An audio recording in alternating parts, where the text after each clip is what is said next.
जय श्री राम। अस कहि सब महि देव सिधाए, समाचार पुर लोगन पाए। सोचहि दूसन दैवहि देहि, बिरचत हंस काग कियतेहि। ऐसा कहकर सब ब्राह्मण चले गए। अर्थात यहाँ पर आज की सत्संग चर्चा में तुलसीदास जी हमें बता रहे हैं कि राजा प्रताप भानु को सारे ब्राह्मण लोग श्राप दे करके, और उसके बाद जब आकाशवाणी हुई तब सारे ब्राह्मण ने कहा कि अब तो हमने श्राप दे दिया है, लेकिन इसमें तुम्हारा दोष नहीं है, किंतु होनहार को कौन टाल सकता है। और तुम जानते हो कि ब्राह्मणों का श्राप बहुत ही भयानक होता है, टाले नहीं टलता है। ऐसा कहकर सारे ब्राह्मण अपने घर को चले गए। और जब नगरवासियों ने यह समाचार सुना कि राजा को श्राप लग गया, तो वो चिंता करने लगे और विधाता को दोष देने लगे और कहने लगे, जिसे हंस बनाना था उसे कौवा बना दिया। ऐसे पुण्यात्मा राजा को देवता बनाना चाहिए था, लेकिन राक्षस बना दिया। उपरोहित ही भवन पहुँचाई, असुर ताप सही खबर जनाई। तेहि खल जह जह पत्र पठाए, सजी सजी सेन भूप सब धाए। पुरोहित को उसके घर पहुंचाकर असुर कालकेतु ने कपटी तपस्वी को खबर दी। और क्या हुआ, जो पुरोहित था, राज पुरोहित, उसको कालकेतु ने उसके घर पहुंचा दिया और उस कपटी मुनि को, जो राजा था, उसको तब खबर दी कि राजा को श्राप लग गया।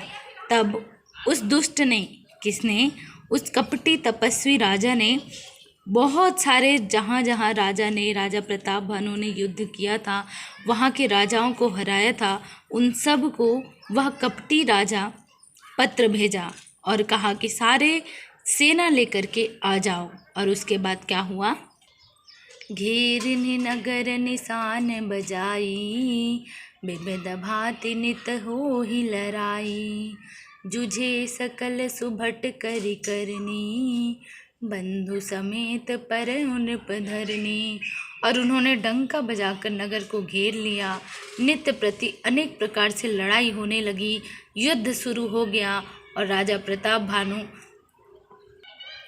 इस युद्ध के लिए तैयार नहीं था, सो बहुत जोरदार युद्ध हुआ, जिसमें राजा प्रताप भानु के सारे सूरवीरों की हत्या कर दी गई, अर्थात सब मारे गए।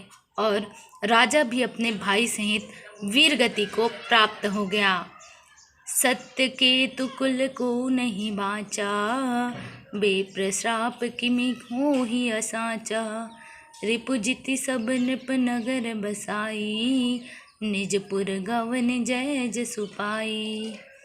अब सत्यकेतु के कुल में कोई नहीं बचा, सारे मारे गए।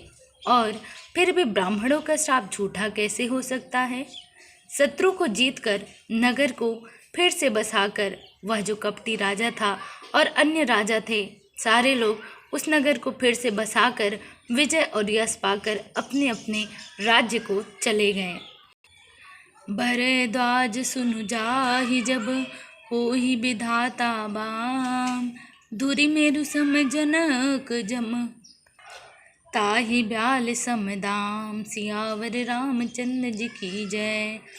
अब याज्ञवल्क्य जी कहते हैं, हे भरद्वाज सुनो, विधाता जब जिसके विपरीत होते हैं तब उसके लिए धूल सुमेरु पर्वत के समान भारी और कुचल डालने वाली, पिता यम के समान काल रूप और रस्सी सांप के समान काट खाने वाली होती है। यहाँ पर गोस्वामी तुलसीदास जी लिखते हैं और याज्ञवल्क्य जी भारद्वाज जी को कहते हैं कि विधाता जब जिसके विपरीत होता है ना, तब उसके लिए धूल भी सुमेरु पर्वत के समान हो जाती है। और प्रेम करने वाले पिता भी काल रूप में हो जाते हैं, काल रूप बन जाते हैं। और साथ ही जो रस्सी होती है वो सांप के समान काट खाने वाली हो जाती है। इस प्रकार उदाहरण दे रहे हैं कि विधाता जिसके विपरीत होता है उसके साथ ऐसा ऐसा परिवर्तन होता है। इसीलिए इसलिए आज की सत्संग चर्चा में यही ज्ञान मिला कि जब विधाता विपरीत हो जाते हैं तो सारी धरती हमारे लिए विपरीत हो जाती है। जय श्री राम।